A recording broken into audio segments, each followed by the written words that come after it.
Radhe Radhe everyone, आप सभी का आप फिर से स्वागत है भगवान की भक्ति यूट्यूब चैनल पर। तो आज की इस वीडियो में मैं आपके लिए वट सावित्री व्रत कथा लेकर आई हूँ। कृपया कथा को ध्यान से सुनिएगा। एक बार देवी पार्वती ने भगवान शिव से पूछा, हे प्रभु, आप सर्वज्ञ हैं, आप मुझे वह पुण्यकारी कथा सुनाइए जो महिलाओं के लिए अत्यंत शुभ फलदायक हो, पतिव्रता धर्म को दृढ़ करने वाली हो और सौभाग्य प्रदान करने वाली हो। प्रभास क्षेत्र में स्थित सावित्री देवी की कथा मुझे सुनाइए, जिसकी महिमा आज भी वट सावित्री व्रत के रूप में पूजा की जाती है। तब भगवान शिव बोले, हे पार्वती, मैं तुम्हें एक ऐसी कथा सुनाता हूँ जो महिलाओं के लिए आस्था, शक्ति और पतिव्रता धर्म की अद्भुत मिसाल है। यह कथा प्रभास क्षेत्र की है, जहाँ सावित्री स्थल नामक स्थान पर वट सावित्री व्रत की महान परंपरा का आरंभ हुआ। बहुत समय पहले मध्य देश में अक्षयपति नामक एक प्रतापी और धर्मनिष्ठ राज्य करता था। वह सत्यवादी, क्षमाशील और प्रजावत्सल था, परंतु उसे कोई संतान नहीं थी।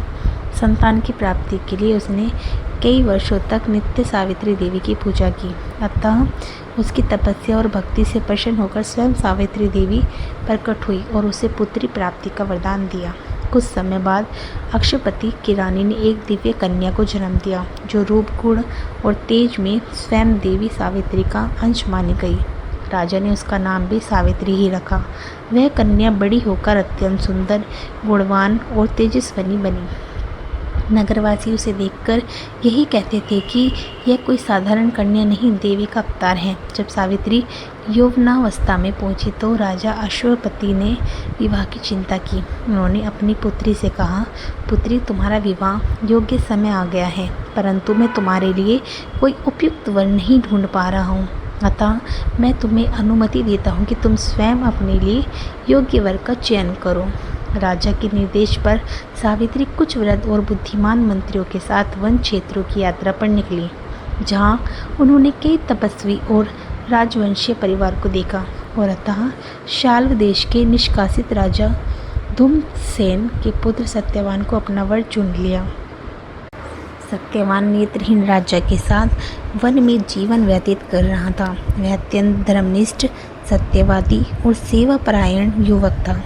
जब सावित्री अपने चयन की जानकारी लेकर लौटी थी तो वहाँ देवर्षि नारद पहले से उपस्थित थे। उन्होंने सत्यवान के बारे में सुनते ही कहा, हे राजन, सत्यवान सभी गुणों में श्रेष्ठ है, लेकिन एक दोष है, वह अल्पायु है।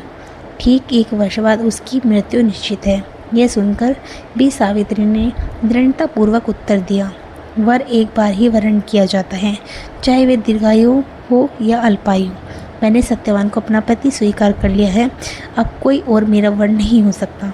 राजा ने सावित्री की दृढ़ता देखकर नारद की सहमति से शुभ मुहूर्त में सत्यवान से उसका विवाह कर दिया। विवाह के पश्चात सावित्री पति के साथ वन में निवास करने लगी और आश्रम जीवन को अपनाया। सावित्री को नारद मुनि की कही बात याद थी, इसलिए वह प्रतिदिन दिन रात की गणना करती रही।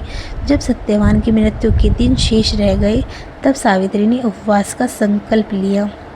तीसरे दिन उसने वट वृक्ष के नीचे व्रत करते हुए देवी सावित्री की पूजा की।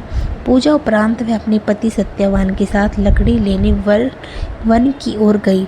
वन में सत्यवान को अचानक सिर पे तेज पीड़ा हुई और वह सावित्री की गोद में सिर रखकर लेट गया। तभी सावित्री ने देखा कि एक तेजस्वी कृष्ण वर्ण पित्त वस्त्रधारी मुकुटधारी पुरुष वहां आए हैं, जिनकी उपस्थिति दिव्य प्रतीत हो रही थी। सावित्री ने उन्हें प्रणाम करके पूछा, आप कौन हैं? वे बोले, मैं यमराज हूँ, तुम्हारे पति की आयु पूर्ण हो चुकी है, अतः मैं स्वयं उसकी आत्मा लेने आया हूँ। यमराज ने सत्यवान की आत्मा को अंगुष्ठ के आकार में निकालकर दक्षिण दिशा की ओर प्रस्थान किया। सावित्री भी उनके पीछे पीछे चलने लगी। यमराज ने कई बार उसे रोका, परंतु सावित्री बार बार विनम्रता से उत्तर देती रही, जहाँ मेरे पति जाएंगे वही मेरी गति है। पत्नी का धर्म है कि वह पति का साथ न छोड़े। सावित्री की दृढ़ता, भक्ति और मधुर वाणी से प्रसन्न होकर यमराज ने कहा, मांगो, तुम्हें जो भी वर चाहिए। सावित्री ने कहा, मेरे सास ससुर की नेत्र ज्योति लौट आए। यमराज बोले, तथास्तु। थोड़ा आगे बढ़ने पर यमराज ने फिर वर मांगने को कहा। सावित्री ने कहा, मेरे ससुर को उनका खोया हुआ राज्य प्राप्त हो। यमराज बोले, तथास्तु। अतः मैं यमराज ने तीसरी बार वर मांगने को कहा। सावित्री ने कहा, मुझे सत्यवान से उत्पन्न 100 पुत्रों का वर दीजिए। यमराज मुस्कुराए और बोले, तथास्तु। परंतु अगले ही क्षण उन्हें भान हुआ कि यह वर तभी संभव है जब सत्यवान जीवित रहेगा।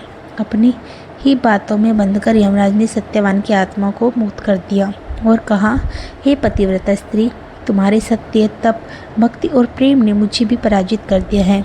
मैं तुम्हें आशीर्वाद देता हूँ कि तुम्हारा वैवाहिक जीवन दीर्घ और सुखमय हो। सावित्री अपने पति सत्यवान के साथ लौट आई।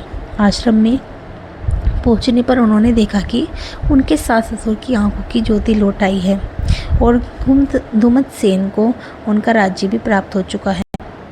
समय के साथ सावित्री को 100 पुत्र भी प्राप्त हुए और वह पतिव्रता धर्म की पत्नी बन गई।